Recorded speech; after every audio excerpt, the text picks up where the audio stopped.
Hello student, देखो ये question number 5 से यानी 4 तक मैंने करा दिए थे। अब ये 5 से स्टार्ट है।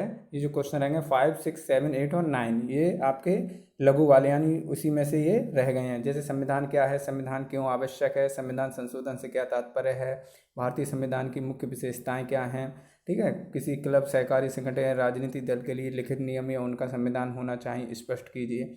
ये जो आज 5 क्वेश्चन और रह गए हैं, इनको मैं इस वीडियो के माध्यम से आपको समझाता भी जाऊंगा क्वेश्चनों के आंसर, और आपको इसकी बाद में आपको पीडीएफ दे दूंगा जिससे आप उसको अपनी कॉपी में लिख लेना, ठीक है। तो पहला क्वेश्चन है संविधान क्या है। आइए हम समझते हैं कि संविधान क्या है, ठीक है। हाँ, देखिए ऊपर लिखा है संविधान। संविधान क्या है? संविधान एक लिखित नियमों की एक ऐसी किताब है जिसे किसी देश में रहने वाले लोग सामूहिक रूप से मानते हैं। तो जो संविधान है वो एक कैसा है? एक लिखित दस्तावेज है, ठीक है। और जिसे किसी भी देश में वहाँ के जो रहने वाले लोग हैं उसके नियमों को और उसको मानते हैं, ठीक है। तो हमारा भारत भी एक कैसा है? एक लिखित संविधान है, ठीक है। अब कभी क्वेश्चन आ जाए कि भारत का संविधान कैसा है, तो भारत का एक लिखित संविधान है, ठीक है। तो ये एक कहने का मतलब है कि जो संविधान होता है वो एक लिखित दस्तावेज होता है, यानी जो भी बातें इसमें लिखी गई हैं वो एक लिखित रूप में लिखी गई, उसमें बताई गई हैं सारी। एक बुक्स आप कह सकते हैं, एक बुक है ये जिसके अंदर ये सारी संविधान को लिखा गया। तो इसका जो है रूप है वो कैसा है? लिखित है। फिर है संविधान सर्वोच्च है, ठीक है। जो संविधान है, भारत का संविधान है, ये एक क्या है? सर्वोच्च कानून है, ठीक है। इसे सर्वोच्च माना गया है हमारे भारतीय संविधान में। फिर है संविधान लोगों के बीच आपसी संबंध तथा लोगों और सरकार के बीच संबंध तय करता है। जो संविधान है वो लोगों के बीच आपसी संबंध को बताता है और लोगों और सरकार के बीच भी ये संबंध को तय करता है, ठीक है। तो संविधान क्या है? संविधान एक लिखित नियमों का एक दस्तावेज है, ठीक है। और वहाँ जो भी वहाँ के देश के लोग हैं उसे सामूहिक रूप से उसको मानते हैं। जो भी हमारी कानून व्यवस्था है वो सारी किस में लिखी हुई है? संविधान में लिखी हुई है, ठीक है। तो कह सकते हैं संविधान क्या है। ये क्वेश्चन नंबर 5 का आंसर आपके समझ में आ गया होगा। अब इसमें आपका जो क्वेश्चन नंबर 6 है वो देख लेते हैं क्या है।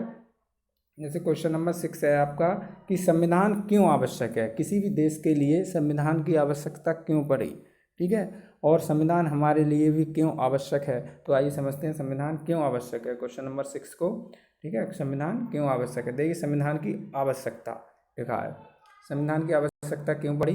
देखिए पहला, लोकतांत्रिक सरकार का निर्माण और उसके कार्य तय करने के लिए, ठीक है। यानी जो लोकतांत्रिक, हमारे भारत में कैसी एक लोकतांत्रिक सरकार है, ठीक है, यानी जनता के द्वारा बनाई हुई सरकार होती है, इसीलिए संविधान की आवश्यकता, और संविधान इस चीज़ की पूर्ति करवाता है। फिर है सरकार के विभिन्न अंगों के अधिकार क्षेत्र तय करने के लिए, जो सरकार के विभिन्न अंग होते हैं उनके क्या क्या अधिकार क्षेत्र हैं ये भी तय करना, ठीक है, करने वाली सारी जो चीज़ें हैं वो लिखी हुई हैं किसमें? संविधान में लिखी हुई हैं, और इसीलिए संविधान की हमें आवश्यकता पड़ती है। फिर है सरकार को अपनी शक्तियों के दुरुपयोग से रोकने के लिए, ठीक है। तो सरकार, मान लीजिए किसी की सरकार बन जाती है, अब हो जाती है, उसका शासक हो जाता है देश में, तो ठीक है, तो वो अपनी शक्तियों का दुरुपयोग ना करे, ठीक है। वो सिर्फ अपनी जनता की सेवा के लिए, जनता की भलाई के लिए करे। तो वो भी चीज़ें सारी क्या हैं? संविधान में लिखी हुई हैं कि एक सरकार होने पर क्या क्या उसके नियम होंगे, क्या क्या कानून होंगे, ठीक है। तो ये सारी चीज़ें इसमें लिखी हुई हैं। फिर नागरिकों को अधिकार सुरक्षित करने के लिए, जो हमारे नागरिकों के कैसे अधिकार हैं उनको सुरक्षित करने के लिए भी संविधान की आवश्यकता है। हमारे बात करें संविधान में मौलिक अधिकार मूलतः कितने हैं? 6 हैं, ठीक है, जिन्हें भाग 3 के अंतर्गत बताया गया है। तो संविधान की आवश्यकता आपको समझ में आई, ठीक है। फिर है संविधान संशोधन। आपका जो नेक्स्ट क्वेश्चन है 7 वाला कि संविधान संशोधन क्या तात्पर्य है। देखिए संशोधन से मतलब है किसी चीज़ में बदलाव करना। पहले समझिए, क्वेश्चन नंबर 7 का आंसर देने से पहले समझिए, ये क्वेश्चन कह रहा है कि संविधान संशोधन से क्या तात्पर्य है।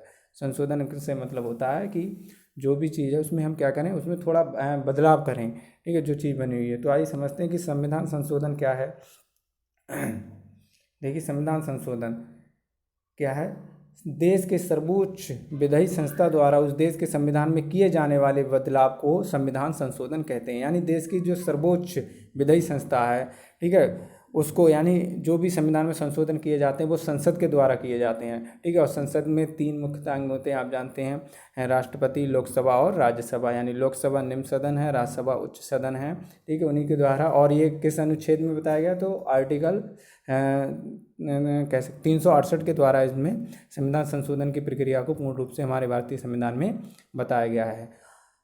समझ में आई। तो संविधान संशोधन क्या है, कि जो संविधान में किए जाने वाले बदलाव को हम कह सकते हैं संविधान संशोधन कहते हैं, ठीक है। जैसे कोई स्थिति ऐसी है कि उसमें पहले से दस्तावेज बना हुआ है, अब उसमें कुछ बदलाव करना चाहते हैं, तो ठीक है, तो हम बदलाव कर सकते हैं, तो उसे ही कहते हैं संविधान संशोधन करना, ठीक है। अब है इसमें क्वेश्चन नंबर 8 की भारतीय संविधान की विशेषताएं क्या हैं। देखिए भारतीय क्वेश्चन नंबर 8 कह रहा है कि भारतीय संविधान की मुख्य विशेषताएं क्या हैं। ये बहुत इंपॉर्टेंट क्वेश्चन है और आपके एग्जाम में आता ही आता है। तो हमारा जो भारतीय संविधान है उनकी विशेषताएं क्या हैं, आइए इसको समझते हैं।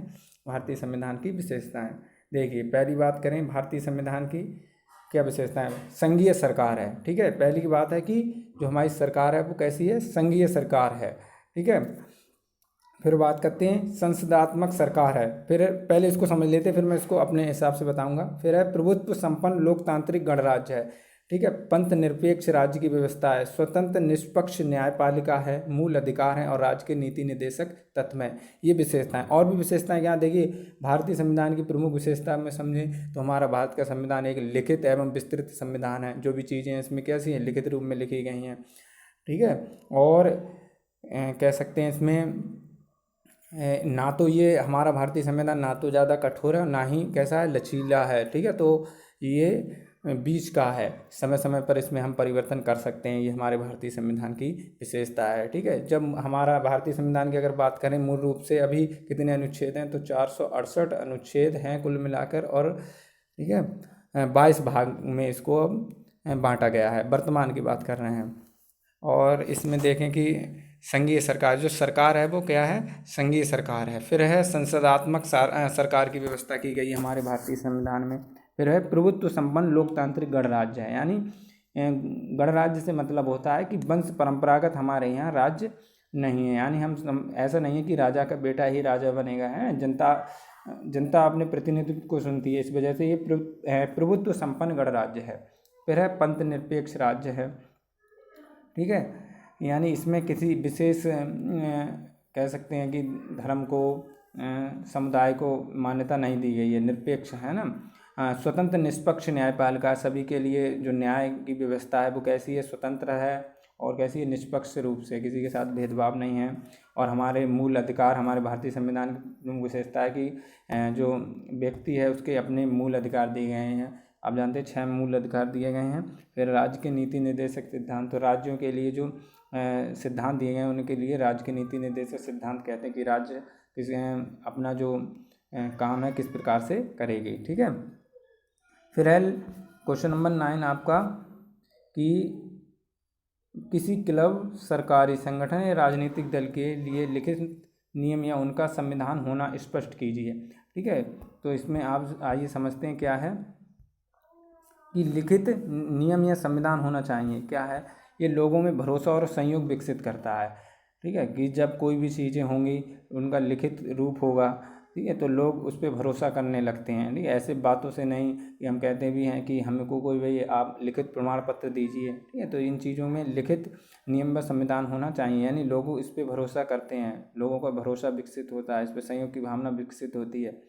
ये अधिकार और जिम्मेदारियों को तय करता है। जब हम किसी भी बात को लिखित रूप में दे देते हैं तो ये हमारा अधिकार बन जाता है और ये हमारी जिम्मेदारी बन जाती हैं, ठीक है। ये लोगों की मान्यता होती है, ठीक है, ये सभी लोगों की क्या बन जाती है, एक मान्यता के रूप में बन जाती है, ठीक है। तो ये मैंने आज आपको 5 क्वेश्चनों के आंसर आपको बताए हैं और मैं इनकी आपको क्वेश्चन और इनकी PDF भी आपको उपलब्ध करा दूंगा ग्रुप पर, और इसको आप ध्यान से देखते जाएँ और इसको लिखते भी जाएँ, ठीक है। आज के लिए बस इतना ही।